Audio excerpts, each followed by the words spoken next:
नमस्कार प्रणाम। तो काल आप सबको बता दें कि फिर से अमित पटेल का एक रंगदारी सॉन्ग भी आ रहा है, जिस गाने का टाइटल है जिला बेतिया में। कब और किस समय रिलीज होगा तो आप सब बन रहा है वीडियो साथ। और चैनल पर पहली बार आए हैं तो चैनल को सब्सक्राइब कीजिए, इस तरह का नोटिफिकेशन आप सबको दिखाता रहता हूँ।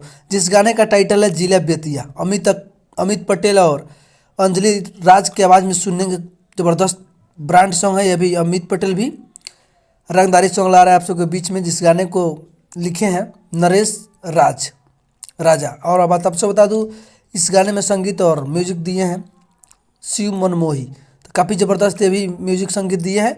तो आप सब जाएंगे इस गाने को सुनेंगे lovely films official YouTube channel पर। काफ़ी ज़बरदस्त ये भी गाना है, जिस गाने का टाइटल है जिला बेतिया। तो काफ़ी अमित पटेल का भी रंगदारी सॉन्ग है, तो जाए इस गाने को सुने। और लवली फिल्म्स पे जाके इस गाने को सुनेंगे, कमेंट सॉन्ग में डाल दिया गया है। काफ़ी बहुत जल्द आप सबके बीच में आ रहा है, तो जाए इस गाने को देखिए और ढेर सारा प्यार दे। और चैनल पर पहली बार आए हैं तो चैनल को सब्सक्राइब कीजिएगा। भोजपुरी का नोटिफिकेशन इस तरह का मैं देता रहता हूँ। जय हो भोजपुरी।